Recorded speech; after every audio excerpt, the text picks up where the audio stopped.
Okay, great. So our next chef, she is awesome. She has like 17 businesses in Los Angeles. I'm kidding. She owns Scopa, Black Market, Dama, ALC Catering. She has a chef clothing line called Chef Ledix. She does everything. We did a TV show together on FYI Network where I was a cheffery and it was a kids' food competition. She was a judge. It was the first time we ever met. She's awesome. I fell in love with her on set that day. I would have a whistle as a cheffery, and I would blow the whistle when kids would make a mistake, and they would start crying. So, do you know what I got out of that show was I knew I definitely didn't want kids at all. Like, so you blow the whistle and you start crying, and you're just like, oh my God, like, what am I doing to these kids? So it was really fun. It was on FYI. If you want to get it on Amazon, you can watch it. It's good fun if you have kids and they're interested in food. It's great to watch. But without further ado, please welcome Antonia Lofaso, everyone. Don't believe me, just watch. Oh, I like this. Hello, everyone. We are going to get to the food demonstration part of this, but I would love to introduce Scott Hall. Churline. Thank you. Of course, he's going to go over what you're drinking. it's definitely all about the chefs. I mean, that demonstration was amazing. You're in for a treat. Of course, I have to talk about the wine a little bit, and I briefed on White Knight earlier, but this is now their Pinot Grigio. Did I mention 90 points Prosecco, 90 points on the Pinot Grigio too? All right, now I did, thank you. So this wine is appellated Della Venezia, so that encompasses 3 appellations around Venice, Veneto, Trentino, and Friuli. So the one that gets left out of those is Alto Adige. That's because it's more on the mountains itself. The climatic influence there is the Alps and lakes, but this gets a maritime influence. Again, this is picked early in the morning, preserves the acidity, the minerality. It's a beautiful, crisp, wonderful wine. We put this all in stainless steel. We cold ferment it. We want it to be young and fresh and lively, and I think it'll pair perfectly with the next course, but on to the chef. Thank you. Absolutely. Thank you. Well, welcome, everybody. Welcome to Palm Desert Food and Wine. Very excited to be here. I actually was at the very first Palm Desert Food and Wine, so very excited to be back now. Thank you. I appreciate that. Thank you. Thank you.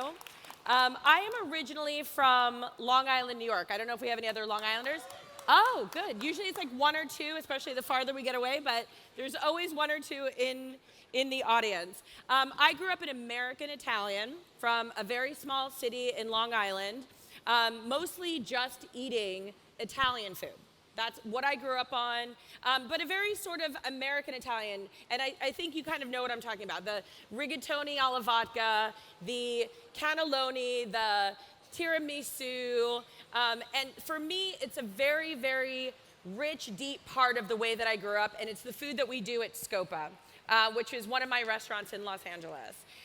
But through food, I've learned so much about myself. I've learned so much about other cultures, and I've learned so much about what I wanted to do really in this world. So that's where it started. So the dish that you guys are going to have today is an Italian-influenced dish.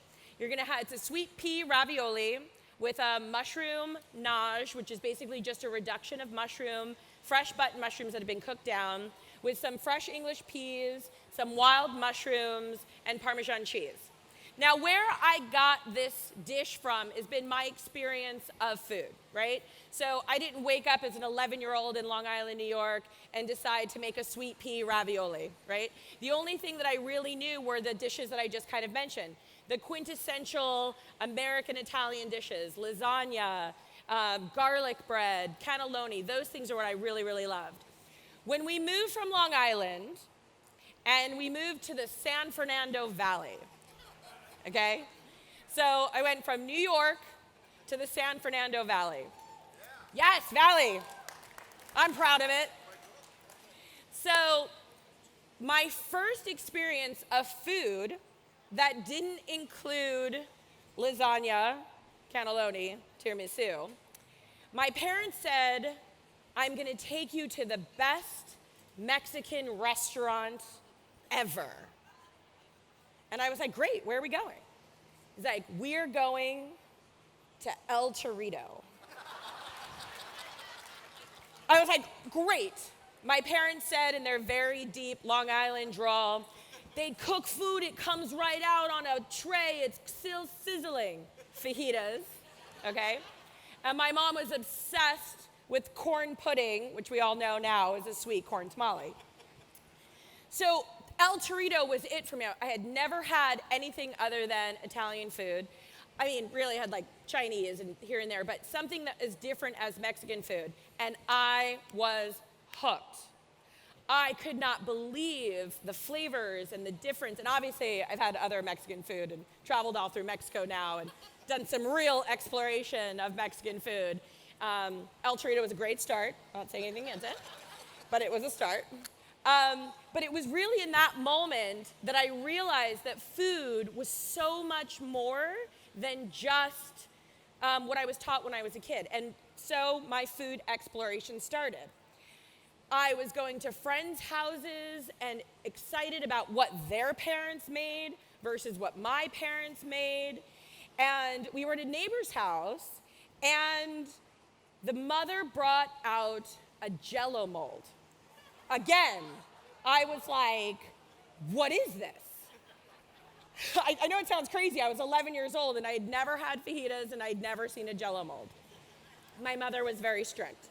And there was fruit that was layered in this multicolored tower, and it stayed there, and it was served with whipped cream, and I was blown away. I was like, what is this? And of course, my parents are like, she's so weird. I'm so sorry that she keeps asking about Jell-O. And I went home and asked my parents to buy me a Jell-O mold cookbook. They exist, FYI. And I made Jell-O mold every single day for 30 days. And because I think it was like 30 Jell-O mold recipes. And I would present the Jell-O mold to the family table as if it was like, in my family, the only thing that would be the equivalent would be like, I molded the Leaning Tower of Pisa. And they were like, this is delicious, Antonia, thank you again for the Jell-O mold. And then I started making like zucchini breads and all these things that didn't really come with Italian cooking. And when I made a zucchini bread, my parents were like, it needs Parmesan cheese. I was like, okay, not everything can be Italian. That being said, I then brought it back to my roots, built Scopa Italian Roots about 6 years ago. The dish that you're having now is a representation of that sort of evolution of my cooking, if you will. That started with El Torito, rigatoni alla vodka, and Jell-O molds. Some chefs will come out, obviously, and say that they fell in love with cooking and they had this call to cooking because they ate, you know, I don't know, baguette by the Seine River in France. Mine is, it was a Jell-O mold in the deep valley of San Fernando. So, shout out to Long Island, shout out to the San Fernando Valley. But my restaurants have become something that my exploration, my curiosity, and my excitement and love of cooking, wherever country I go to, that's usually the next thing that we do. Okay, so to the cooking part, we are going to, I am like Fabio, give me a second, because anything that's plugged in, I usually have a problem with. So on function, I think I got it. That's the number, right? It was on function, and then the number. So that's good, 6? Yes. Okay. Big shout out to Sophia, helping me through what is the most difficult part of my day. Thank you. And actually, if you have a smaller spoon than this, that would be great, like a plating spoon. Okay, so the sauce that you have, we'll start with the ravioli, okay? So the ravioli is an egg yolk ravioli, meaning that it's flour and egg yolks, salt and olive oil, but a good amount of egg yolks, hence the color and sort of the hard structure of the ravioli, which is great. The filling is sweet peas, 'tis the season, right? We live in California, we love to follow the seasons. So sweet peas that have been cooked, pureed with a little bit of mascarpone, parmesan, salt, and a little bit of thyme and garlic, okay? That pea then is, I was gonna make like a weird squirting noise, but I'm gonna not do that. Dolloped in the center of the ravioli and then cooked. The sauce is a mushroom sauce, so you can kind of see it here. So these are actually just button mushrooms. Button mushrooms have a ton of natural water and a really great flavor when they're cooked out. They've been rehydrated with some dried morels that have such a great sort of hay, oaky, deep, rich mushroom flavor. And this is literally just white wine, butter, the smashing of those mushrooms into a pot, and they will literally just leak out their own water, creating this great mushroom stock. So I'm gonna do just a little bit of butter, and by a little bit of butter, I mean a lot of butter, because I always think sometimes when we're doing like cooking demonstration, we're like, oh, a little bit of butter, and by a little bit of butter, I mean the most amount of butter that you've ever seen. But don't be scared, because I'm not sure if anyone knows, but butter is actually the new kale. Thank you. Thank you. Thank you. I am trying to spread the word, and if you all can help me, thank you, perfect. If you all can help me, I believe that that is true, okay? People ask me sometimes why my skin is so glossy, and I think that's just a nice way of saying oily, but I will take glossy, and it's because of butter. I was not paid to say that, that is true. Okay, so we have the mushrooms that have been sauteed. You can kind of see it in there, right? Okay, good, perfect. I know I can see it somewhere. The mushrooms that have been sauteed, so this deep, rich mushroom broth, reducing, meaning I'm taking out the liquid, the water, and I'm just getting the truest, most simplest, purest flavor of that mushroom. The butter is gonna bring it together, and then the mushrooms that I have in there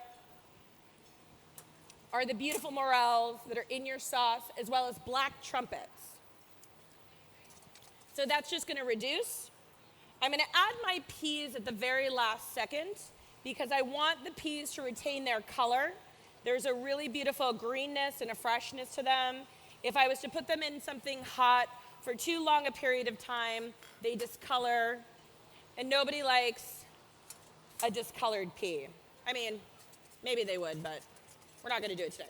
So I like to sort of stop that sauce right before it gets overly thick, because I do want to take the raviolis out once they've come to a boil, and I want to put them in the sauce and let them cook. Now, cooking demonstrations, I'm going to give you a ton of information. I love storytelling so that you can understand my thought process behind the dish, what I like to make, how I got here. If you take away 2 things today that are cooking, how to do something, it would be these 3 things, maybe 4 as I go on, not sure.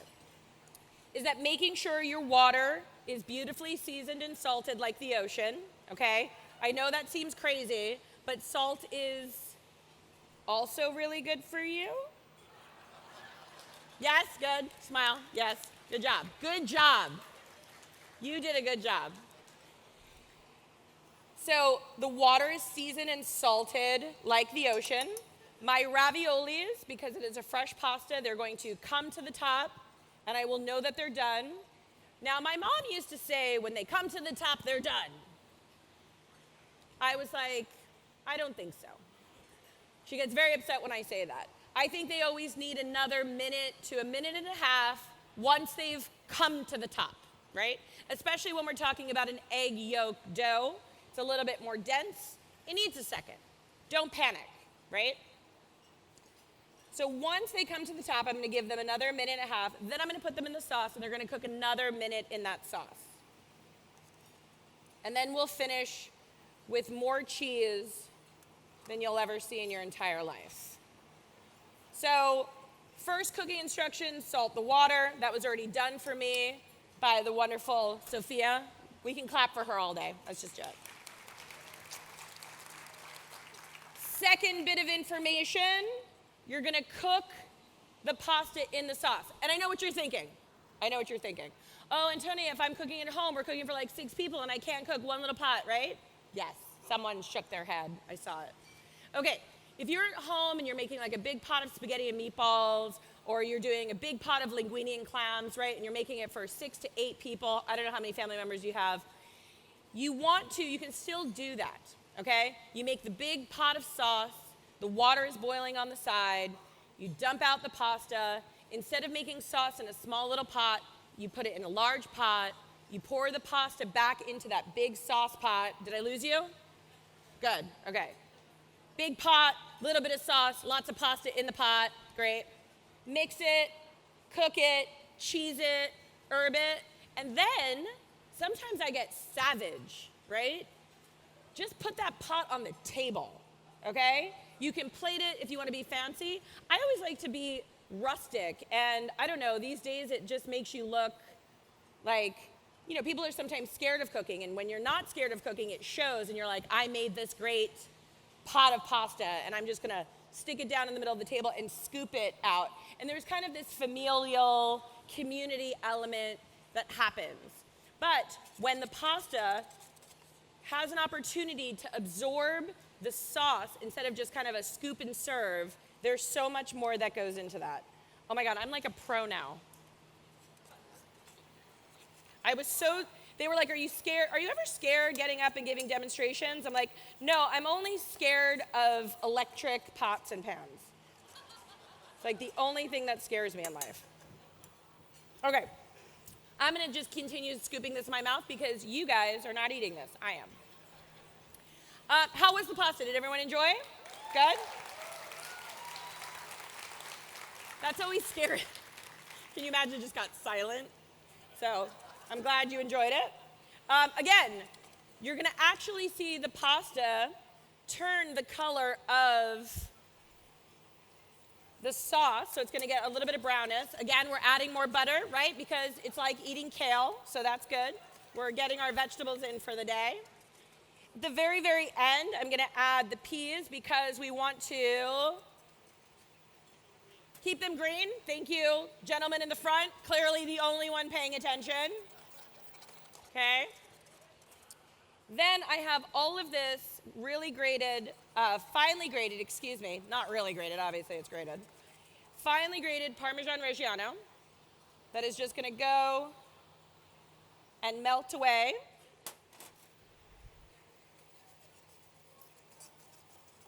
Just like that. And then we are ready, woo, shaking the whole table. We're ready to just do a little serve.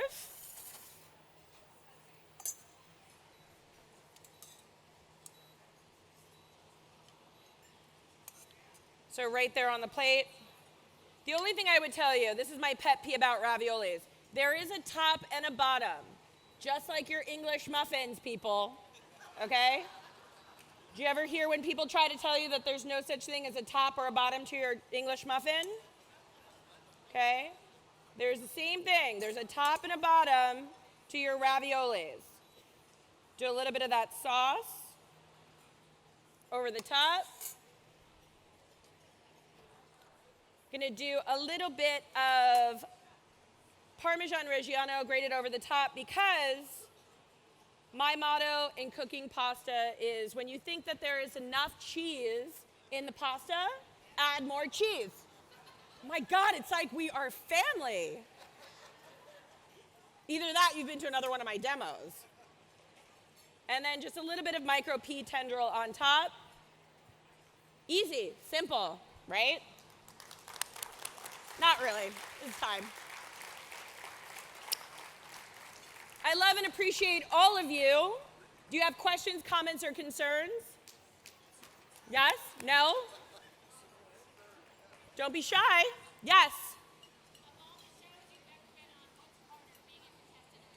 Okay, so the lovely woman in the pink top over here, her question is, of all the shows that I have been on, what's harder, being a contestant or a judge? Which do I like better? So for all of you that don't have a little bit of my background, I've competed heavily with Fabio Viviani, who you just saw, which I don't want to say anything. I beat him most times. Sorry, Fabio, love you. I'm going to get so much trouble for just saying that right now, so don't laugh anymore because he's very sensitive. I have done Top Chef more than once. Thank you. I've done, I was like, oh God, what else have I done? So obviously Top Chef was the hardest, but I've competed on Chopped. I've competed on more now for charity, like Cutthroat Kitchen and Guys Grocery Games. I judge Guys Grocery Games and used Cutthroat Kitchen, a couple of episodes of Iron Chef. I prefer, drum roll, actually competing. I like competing. I do. It was probably one of the most rewarding experiences. Now, it's easier judging other people. We all know that just in life, right? But in general, I like cooking. There's this adrenaline rush. I'm a little bit of an adrenaline junkie, as full disclosure. And I like that rush. And honestly, I learn a lot about what I can actually do in a short period of time with like not having an arm and, you know, having to like hobble around with somebody else, or I don't know, it's fun. It's a lot of fun. And if you don't take it too seriously, it can actually be a lot of fun, which I actually do take it very seriously even when we're playing. But it's a great question. Yes, love. Say again? Do I know Gordon Ramsay? I have not competed or worked with Gordon Ramsay, but Gordon Ramsay is a huge fan of one of my restaurants in Los Angeles called Black Market. He's been in multiple times, has spoken publicly about it. So I think he's a undercover fan of mine, which now is no longer undercover because I just told 415 people that. Yes, love. So where did I get my official training? Officially, I went to the French, now called French Italian or International Cooking School in New York. So it originally was just the French Culinary Institute. Since I've graduated, it has multiple levels now where it's international, Italian. So I went to school there. I actually was only in school 9 months.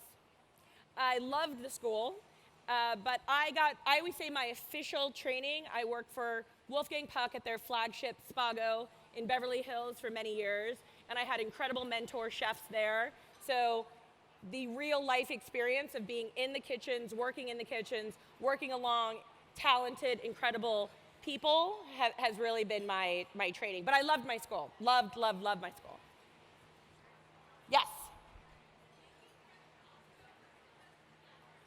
Okay, great question. So when making fresh pasta, what is the best flour to use? So what I use is Caputo. So it's an Italian flour. It's a brand, actually. But most people, though, I always explain to them, because obviously Caputo flour is not really a flour that's readily available at like a Ralph's or a Gelson's or a Whole Foods. You can buy it on Amazon, which I always would tell people, like, that's the best place to get ingredients that you have a hard time finding in your regular supermarkets, because you can basically get it overnighted to you. But AP flour works just as well. I use both. Anyone else? Yes.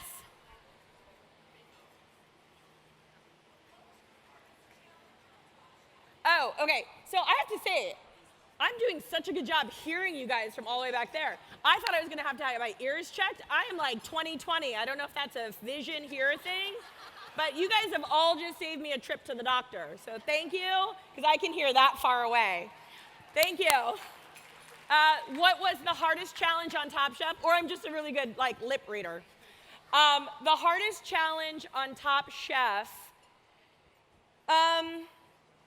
all right, this is really deep and philosophical. It's like I saw a therapist kind of a thing. But it was more the learning experience to not pay attention to other chefs that I thought that knew better than I did. And I just played my own game.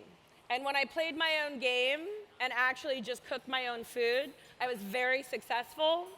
And when I paid attention to sort of the rhetoric that some chefs may have worked for better people, or some chefs had already opened up 7 restaurants, or some chefs had, I don't know, competed on other shows and had a leg up, that I was so consumed and nervous thinking that I didn't belong in the arena of a lot of that competition, and then learning that I did. But being dropped off at a Target in New Jersey at midnight and cooking in the aisles and serving at 3 o'clock in the morning, that wasn't easy either. So I don't know if you ever want to try that. I wouldn't suggest it. I love you guys. I don't know what Skirt Terrier was like, New Jersey or Target at 3 a.m. But I love you guys. Thank you so much. Thank you, Palm Desert. Thank you, James Beard. You guys are awesome. This is only going to get better. I hope you guys enjoy the rest of your weekend. Good night.